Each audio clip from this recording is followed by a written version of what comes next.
안녕하세요. 송산 개미TV입니다. 자, 이번 영상에선 게임주에 관련해서 좀 얘기를 해볼까 합니다. 위메이드가 시간의 하한가를 갔죠? 보시게 되면, 자, 이렇게 시간의 하한가를 갔습니다. 사실 이 부분이 왜 하한가를 갔는지 이제 궁금해 하시는 분들이 많을 텐데요. 사실 실적 부분이 나쁘게 나오진 않았죠.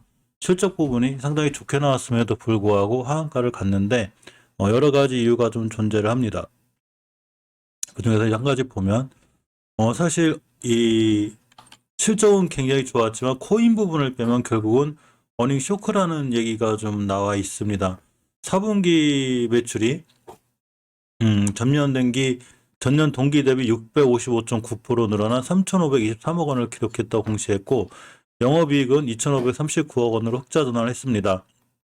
이 깜짝 실적이죠. 그렇지만 이 자체 암호화폐 이믹스의 매각 이익을 제하면 거의 어닝 쇼크라는 분위기가 나오고 있는데 어쨌거나 암호화폐 관련해서 올라갔던 게임주인 컴투스홀딩스, 네오즈홀딩스도 전부 다 시간의 거래에서 하락을 했습니다. 여기서 우리가 좀 주의해서 봐야 될 내용이 있어요. 물론 더 올라갈 수도 있지만 실질적으로 보면 제가 항상 월봉에서 위치가 왜 중요한지를 영상에서 자주 알려드리고 있습니다. 제가 뉴스가 이 투자자의 귀와 눈을 멀게 한다고 그랬죠. 이 월봉에서 현재 주가의 위치를 보는 게 굉장히 중요한데도 불구하고 월봉 고점에서 많이 물리시는 분들이 있어요. 일단 주식을 좀 오래 하시거나 이런 분들은 상당히 잘 아는 부분이긴 하지만 이제 처음 시작하거나 이러신 분들은 월봉에 대한 이 무서움을 잘 모르는 경우가 있습니다. 과연 제가 설명할 때 이 주식이 바닥에서 얼마나 올라왔는지를 꼭 보라고 그랬는데 자, 이메이드가 금방 말씀드린 대로 이 코인 관련 어떤 비덴트에도 좀 투자를 해놨고 아까 말씀드린 대로 또 자체 코인 등의 영향으로다가 인해서 거의 6,000원대 최근간에만 봐도 21년 3월 달에 19,000원 하던 주식이 얼마가 갔냐면 요렇게 24만 원대까지 갔습니다. 평균적으로 2만 원만 잡아도 24만 원이면 거의 10배 넘게 올라간 거죠. 그죠?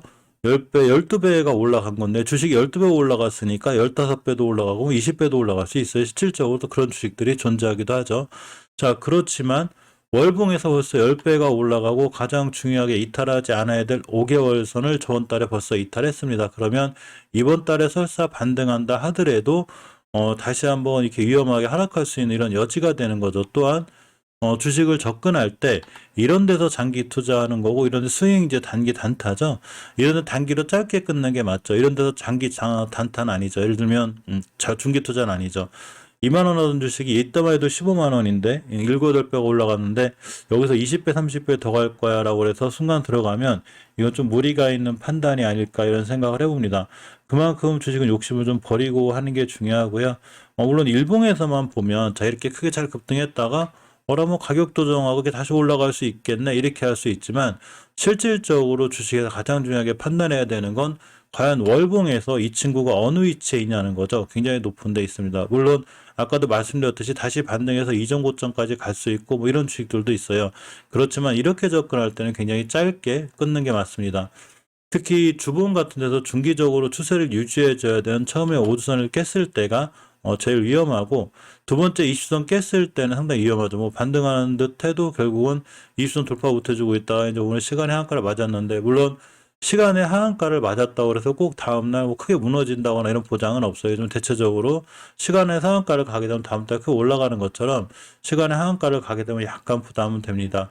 이 현상은 위메이드 뿐만이 아니라 네오이즈 홀딩스도 아까 말씀드린 대로 시간에서 한 3%대 좀 떨어졌고 컴투스 홀딩스도 이렇게 4%대 가까이 밀렸습니다. 사실 두 종목을 다 지켜봐도 네오이즈 홀딩스의 차트를 봐도 월봉에서 이렇게 보시면 21년도 2월 달에 저점이 16,000원 하던 주식이 거의 10만 원대 엄청나게 올라간 거죠. 그러니까 당연히 조정권에 들어와 있고 월봉에서 중요하게 깨져야 돼. 여기서 밑에서 출발했기 때문에 우하향 추세가 깨진 거죠. 이전에 앞서서 주봉에서 벌써 5주선을 두 번째 이때 깼기 때문에 사실은 이때는 굉장히 빨리 위험한 상황이 돼서 이 손절을 감행하다든가 아니면 다시 일단은 뒤돌아보지 않고 매수하지 않는 게 좋아요. 자, 일봉에서는 이러한 패턴을 잘 못 읽을 수가 있는데 일봉에서 볼 땐 그냥 뭐 상승, 하락, 조정 뭐 이렇게 올라가겠지. 그렇지만 요게 다중머리, 즉 다중머리를 그리고 깨졌기 때문에 이젠 뒤도 안 돌아보고 도망가는 게 맞습니다. 특히 월봉에서 5개월선을 깨거나 벌써 밑에서 10배가 막 이렇게 올라왔는데 이렇게 추세가 우하향이다. 이런 굉장히 위험해질 수 있고, 이렇게 처음에 5개월선 깨면 심하게 밀릴 땐 20개월선까지 밀릴 수 있는 위험성들이 있기 때문에 이 점은 꼭 감안해서 보셔야 될 것 같습니다.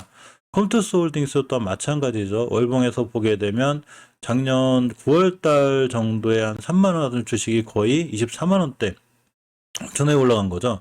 그러니까 당연히 누군가는 차익 실현도 할 테고 여러 가지 매출이나 이런 거에다 모든 나온 거에도 불구하고 단지 수급에 의해서 우린 차익 실현할 거야 이런 상황이 될 수가 있습니다. 그러니까 이제 그러다 보니까 월봉에서 5개월선을 깨고 내려오게 돼 있고, 주봉에서도 중기 추세 이 하향이 확정지어지는 이렇게 5주선을 이탈했습니다. 그만큼 위험하다는 얘기죠. 20주선을 당연히 이렇게 좀 깨게 되면 위험한데 다행히 지켜주고 있지만 이 자리까지 깨게 되면 아주 크게 무너지고 위험해집니다. 자, 일봉에서 그런 변화가 보이지 않지만 장기적인 추세가 벌써 우하향에 있는 거죠. 우리가 어떤 종목을 살 때는 장기적인 추세가 우상향으로 있을 때 일봉에서 눌림목에 사는 게 맞아요. 그렇지만 장기적인 추세가 우하향에 있을 때는 이 반등할 때 어느 정도는 나오는 게 맞습니다. 이렇게 반등할 때 나오고 이렇게 해서 빠져나오는 게 좋고, 신규로 진입하시는 분들은 일단 전부 다 패스죠. 매수하지 않는 게 좋아요. 당분간 관망했다가 매수하는 게 좋고, 전체적으로 보면 이 이메이드나 이런 친구들이 벌써 많은 세력들이 만약 세력들이 누군가 있다고 생각하면 웬만큼 큰 수익을 누렸겠죠. 큰 수익을 누리면서 누군가한테 물량을 넘기고 나가는 거일 수도 있기 때문에 굉장히 조심해서 대응해야 되고, 내일 시장이 열려봐야 알겠지만 그래도 현명하게 대응하는 게 좀 조금이 좀 낫지 않나 싶고, 이러한 영향들이 게임주 전체에 영향을 줄 것 같지는 않지만 코인과 관련한 조금이라도 연결이 돼 있는 종목들은 좀 영향을 받을 것 같고, 일반 자체적으로 게임만 갖고 승부를 보는 종목들의 영향은 좀 덜할 수도 있을 것 같습니다. 그렇지만 한때 게임주들이 엄청 좋았었죠. 그 좋았던 상황이 누군가의 차익 실현할 수 있는 이런 상황이 되기 때문에 게임주에 대한 시각은 약간은 보수적으로 갖고 있거나 좀 한참 뒤에 조정을 크게 거치거나 이럴 때 다시 한번 보는 게 좋지 않을까 이런 생각을 가져봅니다. 이 게임주 이메이드나 이런 어떤 네오이즐 등시나 콘텐츠 홀딩처럼 월봉의 높은 종목들 이 투자할 때는 좀 조심해서 대응하는 것. 앞으로는 이런 종목들은 단기 단타로 짧게 들어가는 거고, 중장기는 항상 월봉 바닥권에서 매수해야 된다는 거. 이 점이 굉장히 중요하다고 볼 수 있겠습니다. 자, 이러한 현상은 단지 게임주에만 있지 않고 제약바이오주 중에서 요새 굉장히 강하고 핫한 진단키트 관련주들에서도 나오고 있죠.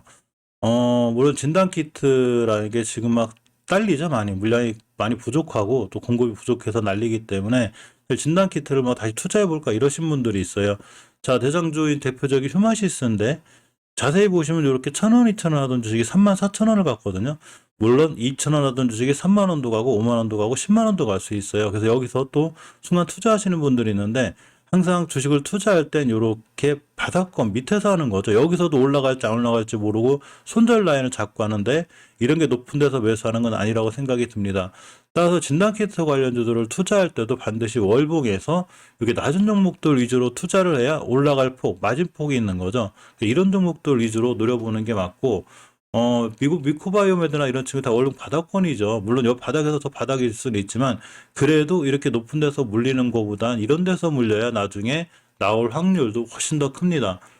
오늘 이 의료기기 관련해서 이제 많은 종목들이 급등을 했죠. 산소포화도 관련주들이 급등을 했는데, 역시나 이런 친구들도 월봉에서 예전에 많이 올라와 있기 때문에 지금 급등해서 올라갈 수 있어도 한계가 있는 거고, 오히려 아직 월봉 바닥에서 안 올라간 종목들, 이제 올라가는 종목들 위주로 역시나 종목들을 보는 게 맞아요. 그만큼 어떤 테마나 이슈를 타고 있을 때 좋은 뉴스는 우리의 눈과 귀를 가리기 때문에 월봉 너무 높은 데서는 아무리 좋은 뉴스가 떠도 단지 그냥 단순하게 단기 정도로만 딱 보고 빠져나오는 게 좋은 전략일 것 같습니다. 자, 오늘도 좋은 밤 되시고 영상 시청해 주셔서 감사드립니다.